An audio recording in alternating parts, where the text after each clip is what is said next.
Hola, ¿qué tal? Bienvenidos a otro devocional más, Palabra de Esperanza de la Iglesia Bíblica Torrefuerte.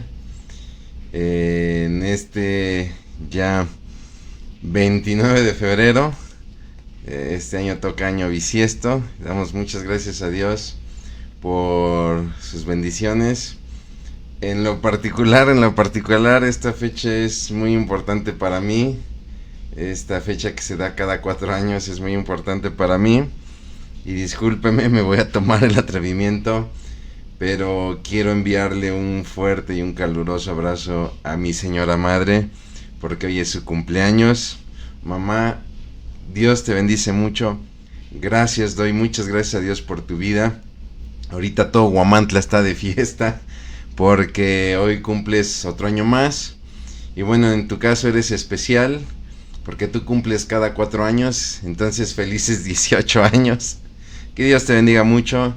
Doy muchas gracias a Dios por tu vida, por todo lo que ha hecho a través de ti, porque uno puede conocer el amor de Dios a través de las personas, y yo en lo personal he conocido el amor de Dios a través de ti. Que Dios te bendiga mucho, que Dios te siga usando, que Dios te siga fortaleciendo.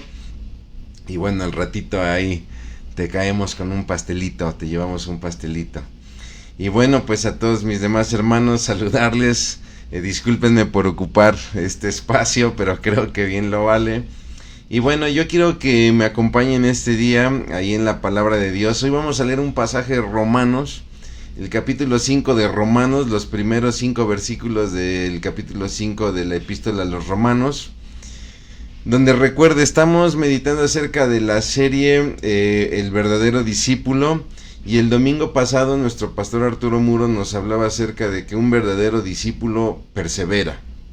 Es una característica de un verdadero discípulo. Un verdadero discípulo no se rinde a la primera. Un verdadero discípulo, no baja la guardia, sino que persevera. Y también una reflexión muy interesante del pastor, el papel de la iglesia, ¿no? Alrededor de verdaderos discípulos, donde aunque estos caigan o tropiecen, la iglesia tiene que ayudarles a perseverar, ¿no?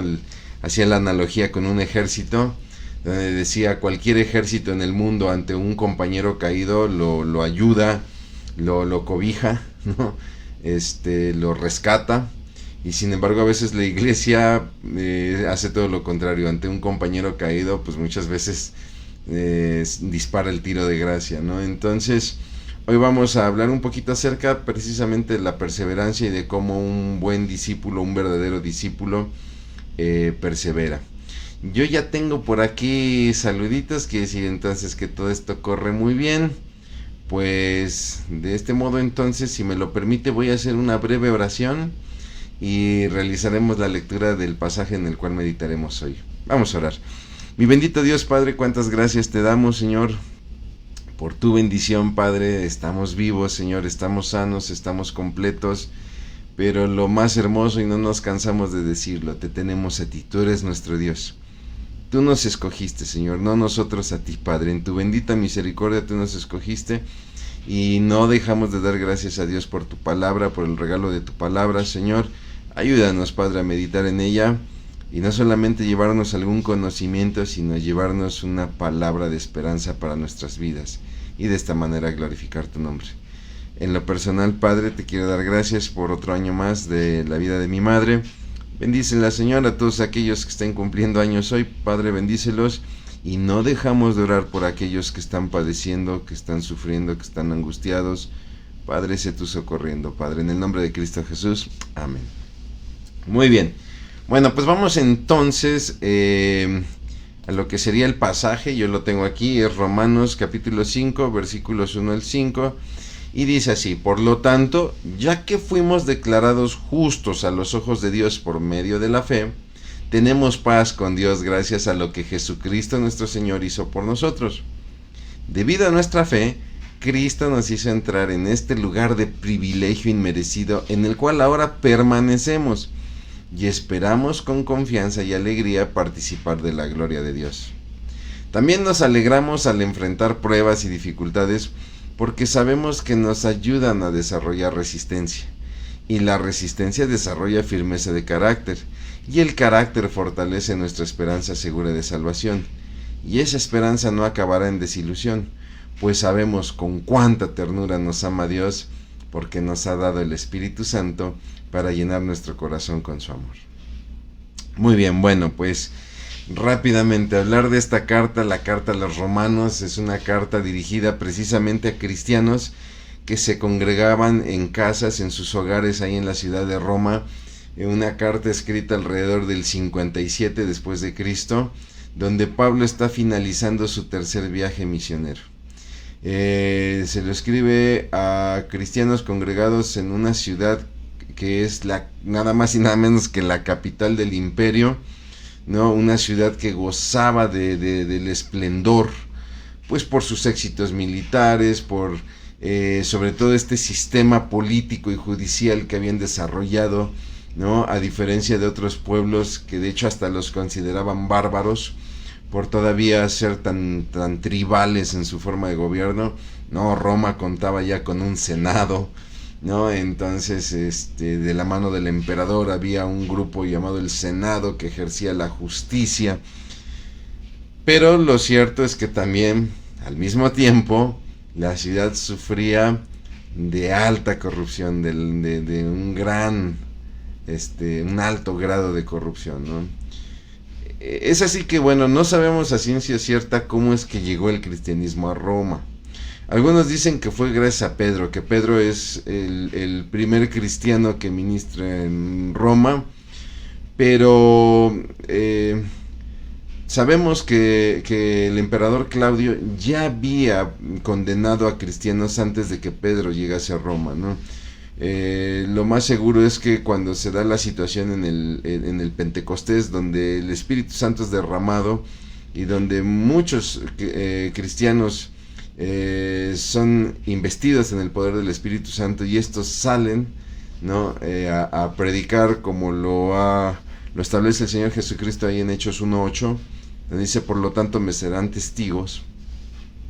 Se da una dispersión, ¿no? Una especie de diáspora, donde efectivamente empiezan a levantarse iglesias fuera de Jerusalén, como es el caso de las iglesias que visita Pablo en sus 3 viajes misioneros, la célebre iglesia de Antioquía, donde surge el término cristiano, ¿no? Y bueno, pues entre ellas está la iglesia de Roma. Entonces seguramente en esa dispersión, en esa diáspora, llegaron cristianos a Roma, ¿no? Y ya Pedro llegaría posteriormente, ¿no? Y bueno, lo cierto es que la mayoría de los cristianos en esta ciudad, pues tenemos que estar conscientes de que eran gentiles, no eran propiamente judíos. Entonces Pablo está terminando su tercer viaje misionero, donde había recolectado ofrendas que las iglesias habían juntado. ¿Por qué? Porque la iglesia de Jerusalén estaba atravesando por una crisis, había una hambruna. Recuerde usted que la región de Palestina constantemente sufría de hambruna. Lo vemos en la Biblia, por ejemplo, en la historia de José, el hijo de Jacob, ¿no? Que precisamente revela este famoso sueño del faraón de las 7 vacas flacas y las 7 vacas gordas, ¿no? Donde está prediciendo, ¿no? La situación de hambruna que se dará, que es muy común, es muy constante, ¿no? Entonces la iglesia de Jerusalén en los tiempos de Pablo está sufriendo una crisis por esta hambruna, y entonces las otras iglesias hacen una colecta para apoyar a la iglesia, y Pablo en su tercer viaje misionero se dedica a recolectar esta ofrenda de ayuda, ¿no? Entonces él está ya para partir hacia Jerusalén en su regreso, pero se queda en la ciudad de Corinto. Se queda ahí a pasar el invierno. ¿Por qué? Porque es una época en la que el mar Mediterráneo era bravo, no era seguro para viajar, ¿no? Entonces ya ahí en Corinto, en lo que Pablo está esperando que termine el invierno para realizar su viaje a Jerusalén y entregar las ofrendas, ya tiene en mente, ya tiene planeado 2 viajes, ¿no? Primeramente, predicar en Roma, ¿no? Predicar a cristianos gentiles que presentaban, digámoslo así, el mismo problema de otros gentiles en otras iglesias, como el caso de Corinto, de la región de Galacia, de Colosas, donde les llegaba un cristianismo, si usted me lo permite, un evangelio sesgado, ¿no? Donde de repente había una mezcla y sí, somos salvos en Cristo Jesús, pero aparte tienes que circuncidarte o guardar la ley, etcétera, ¿no? O donde se mezclaba la vida cristiana con la vida pagana, ¿no? Como sucede en Corinto, donde de repente la cena del Señor se vuelve también este famoso banquete al estilo griego, ¿no? Estos banquetes pasionales llenos de pecado, etcétera, y donde Pablo tiene que llegar a poner orden. Bueno, en medio de todo este contexto es que Pablo escribe esta carta cuyo tema central es precisamente la justicia de Dios. De ahí que arrancamos con este famoso justificados pues por la fe de este capítulo 5, ¿no? Porque el tema central es la justicia de Dios, sobre todo frente a un sistema judicial humano que se jactaba de ser el mejor, ¿no? Es que tenemos el Senado con toda una normativa y de hecho hoy en día para todos aquellos que estudian leyes pues es obligadísimo estudiar el derecho romano, ¿no? Pero este sistema de justicia en realidad no tenía misericordia contra los acusados, pese a que es cierto, les permitía un abogado defensor, ¿no? Y permitía los juicios, etcétera. En realidad no favorecía mucho a los acusados y, le repito, estaba lleno de corrupción y era un sistema en el cual orillaba a la persona siempre a confiar en sus propias obras, ¿no? Entonces, por un lado, los cristianos en Roma confiaban en su justicia humana, en su sistema de justicia, y por otro lado, condenaban a los pecadores bajo la lupa de la justicia humana, ¿no? Aquellos que habían recibido a Cristo y que se congregaban en Roma empezaron como a mezclar la justicia de Dios con la justicia humana, y entonces se volvieron inclusive hasta intolerantes con los pecadores, ¿no? Es cierto, hay que tener intolerancia con el pecado, pero no con el pecador. Al pecador hay que restaurarle, ¿no? Y entonces Pablo escribe la carta a los romanos donde él expone desde cómo Dios se revela al mundo a través de la creación y ni así el hombre es capaz de seguir a Dios. Y entonces Pablo establece que todo hombre es injusto ante Dios y todos estamos destituidos de la gloria de Dios, por lo que solamente podemos alcanzar justicia a través de la fe en Cristo Jesús. Y entonces el verso 1 expone que una vez que hemos sido justificados por esta fe en Cristo Jesús, es que podemos gozar de paz. Pero ¿cómo hablar de paz en medio de las adversidades y la persecución que está sufriendo la iglesia cristiana de esta época? Bueno, el verso 2, Pablo comienza a hablar de tener confianza y gozo o alegría al saber que, número 1, estamos en un lugar inmerecido, ¿no? Donde la gloria de Dios, la cual aún no vemos, sabemos que vendrá. Y entonces, número 2, pues podemos caminar en una esperanza, ¿no? Es así que el verso 3 Pablo nos muestra ahí el propósito de las pruebas y las adversidades, las cuales nos ayudan a perseverar. Entonces, el verdadero discípulo es aquel que es capaz de perseverar aún en las pruebas y en las adversidades. Y a partir de este versículo, Pablo empieza a presentar como una cadena de consecuencias que ganamos por medio de la justificación por la fe y de esta perseverancia, ¿no?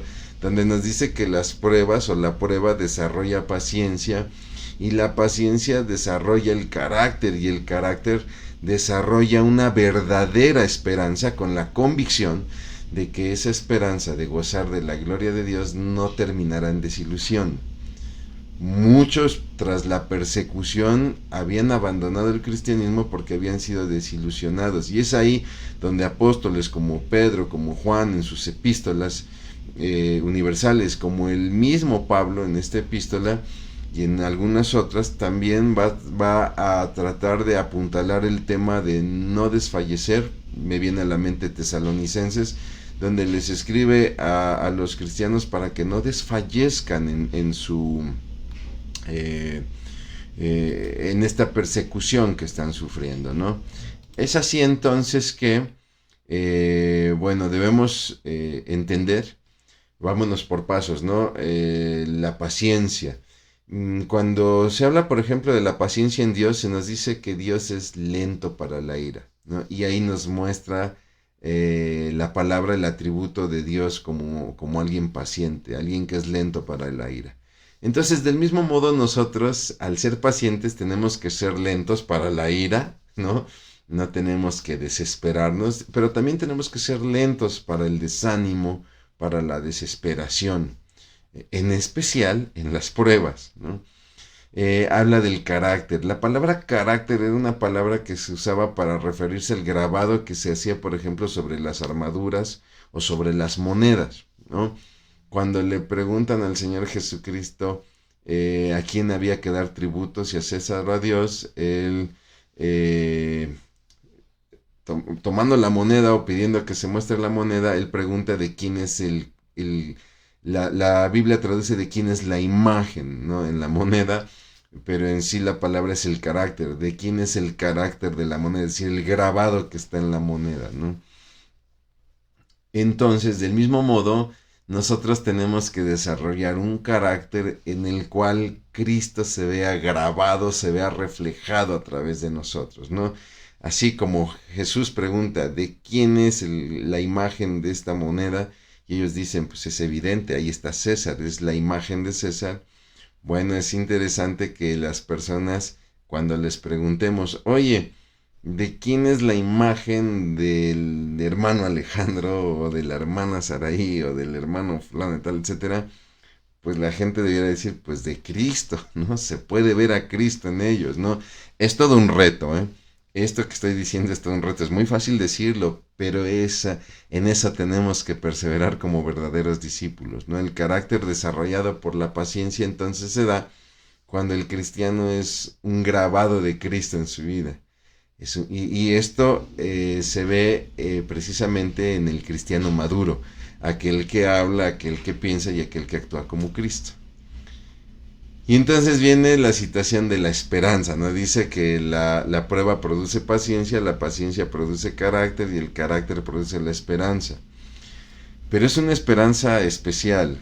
Mire, cualquiera puede esperar que suceda algo, ¿no? Que suceda cualquier cosa. Cualquiera puede esperar que su equipo deportivo sea campeón, o cualquiera puede esperar que el clima mejore, cualquiera puede esperar una oferta en algún producto que quiera comprar, no sé, una prenda, un libro, qué sé yo, ¿no? Pero no cualquiera tiene la capacidad de esperar ver la gloria de Dios manifestada. Solo los que desarrollan una verdadera esperanza, debido sobre todo a las pruebas, y que persevera en medio de estas pruebas, es capaz de desarrollar esta esperanza en ver la manifestación del Hijo de Dios. A lo cual inclusive el mismo Jesús pregunta, ¿no? Oigan, pero cuando venga el Hijo del Hombre, ¿hallará fe en la tierra? ¿Estarán ustedes esperando verdaderamente? La parábola del sembrador nos muestra mucho el corazón del hombre que no persevera, digamos en contraste con el corazón del hombre que persevera. Pero no quiero hablar de eso porque mañana precisamente nuestro pastor René nos dará la meditación acerca de este pasaje, ¿no? Le pido por favor que no se pierda la reflexión de mañana. Pero valdría la pena hacernos la pregunta, ¿no? ¿Cómo tomamos las pruebas? ¿Usted cómo toma la prueba? ¿Resiste con paciencia, siendo tardo para desanimarse, o se desespera rápidamente? ¿Su carácter es un grabado de Cristo en su vida y en su persona? ¿Qué es lo que más espera con ansia en su vida? ¿Estudiar, trabajar, casarse, tener hijos, comprar casa, comprar auto, viajar? Y no es que estas cosas sean malas, pero si toda su esperanza está puesta en esto, entonces ¿cuál es la palabra de esperanza que usted busca para su vida? Porque un verdadero discípulo persevera en la esperanza de ver la gloria de Dios. por encima de lo que estudiemos, de dónde trabajemos, de con quién nos vamos a casar, de cuántos hijos vamos a tener, de qué casa vamos a comprar, de qué coche vamos a comprar, de dónde vamos a viajar. Por encima de todo eso, que repito, no significa que sea malo, son metas en la vida, pero tiene que haber una esperanza que es la esperanza, sobre toda esperanza, que es poder ver al Hijo del Hombre manifestado en gloria, reinando con poder, y poder estar frente a Dios. Y esa es nuestra palabra de esperanza. Nuestra palabra de esperanza es que podemos perseverar en Cristo, puesto que aún en medio de las pruebas, Dios trabaja nuestro carácter, fortaleciendo nuestra convicción de que Cristo viene para reinar con poder y con gloria, y que estaremos frente a Dios cara a cara para contemplar su gloria. Y como dijo el profeta, tú guardarás en completa paz aquel cuyo pensamiento en ti persevera, porque en ti ha confiado. Confiad en Jehová perpetuamente, porque en Jehová el Señor, que ahora es Padre, lo que ahora es llanto, lo que ahora es sufrimiento, Padre, mañana será gozo en extremo al ver tu gloria. Y esa es nuestra esperanza. Te damos gracias por todo esto en Cristo Jesús. Amén. Muy bien, mi hermano, tengo avisos aquí. Bueno, tengo el aviso de que se cortó el internet, espero que no haya afectado en la transmisión, pero lo invito, como siempre, todos los sábados, 8 de la mañana, a nuestra reunión de oración de varones. Por favor, acompáñenos a nuestra reunión de oración de varones todos los sábados, 8 de la mañana, donde tenemos reflexión, alabanza y sobre todo intercesión de unos por otros. Al final nos quedamos siempre a compartir algún refrigerio. Yo lo quiero invitar para este sábado 16 de marzo. A las 6 de la tarde tenemos nuestra conferencia con el pastor invitado Adán Sánchez, donde hablaremos acerca de este cristianismo sensual, donde el cristiano busca simplemente el placer en la iglesia, donde toma solamente lo que le conviene de la Biblia, ¿no? Y donde lamentablemente a veces hasta la misma iglesia participa ministrando hasta ideologías humanistas, ¿no? Y entonces es por esa razón que hemos llamado a nuestra conferencia el trono usurpado, ¿no? Donde hemos quitado a Dios del trono para poner al hombre y que el cristianismo tenga como objetivo el bienestar del hombre, cuando en realidad el objetivo del cristianismo pues es la glorificación de Dios, ¿no? Entonces pues está la invitación. Le invitamos ahí en nuestras redes sociales, usted verá la publicidad y ahí estará el código QR para que lo pueda usted escanear. Es un evento gratuito, pero tiene un cupo limitado y es solamente con registro por internet. Para cualquier informe puede usted acercarse también conmigo y con mucho gusto le puedo apoyar. Y como siempre, invitarlo a nuestros servicios dominicales, 8:30 de la mañana, 10 de la mañana, 12 del día, 2 de la tarde, donde seguimos estudiando nuestra serie del verdadero discípulo. Si usted no nos puede acompañar, recuerde que transmitimos nuestro servicio de las 12 del día. Y también invitarlo a nuestro servicio de media semana, todos los miércoles, 7:30 de la noche. Estamos trabajando una serie muy interesante, la serie Emociones. No se la pierda, por favor, acompáñenos. Y bueno, en atención a todos aquellos que nos han dejado un saludito, quiero saludar aquí a Pamela Villegas Leonardo, muy buen día. Claudia Beatriz Martínez, buenos días. Caro Jiménez, muy buen día. Mi hermanita Mónica Gordillo, qué gusto saludarle, saluda a toda la iglesia. Mi hermanita Ruti Castro, qué gusto saludarle, hermana. Mi amiga Raquel, qué gusto saludarte, un abrazo, Dios te bendice. Muchas gracias también por la felicitación para mi mamá. Muchas gracias, amiga. Irma Argüelles, que nos saluda. También tengo aquí a Álvaro Barojas. Tengo aquí a Hanna, a Brígida García, que manda saludos, a Blanca Barrientos. Gracias por compartir la palabra. Gracias a Dios por su palabra. Damos muchas gracias a Dios por el tesoro de su palabra. Está Silvia Mancilla. Alabado sea Dios por su respaldo, fidelidad y perfecto cuidado por nosotros. Así es, amén. Claro que sí. Lilian Cutiño, buen día. Familia Torrefuerte, nos mandan saludos. Lorena Rosas, buenos días. Palabra de esperanza. Gracias a Dios por la palabra de esperanza. Miriam Breed, buen día, hermano, Dios le bendiga. También igualmente, hermanita, Dios le bendice mucho. Mi hermanita Leo Patiño, qué gusto saludarle, hermana, recibe un abrazo. Tengo también a María Sara González, muy buenos días. A Lorena Rosas, Excelente mensaje, gloria a Dios, aleluya, gloria a Dios, mi hermanita, Dios le bendice. Alicia López dice, gracias por el estudio, me ayuda en mi vida espiritual. Gracias a Dios, es Dios y su palabra y la efectividad de la palabra de Dios. Y mi hermano, mi hermana, no me canso de pedírselo, por favor, no se desconecte de Dios, no se desconecte de Dios, persevere, no se desconecte de su palabra, no se desconecte de la oración, no deje de buscar a Dios en la Biblia, no deje de hablar con Él. Y no se desconecte de su iglesia bíblica, donde usted sabe y lo sabe muy bien. Estamos para bendecirle. Que Dios le bendiga.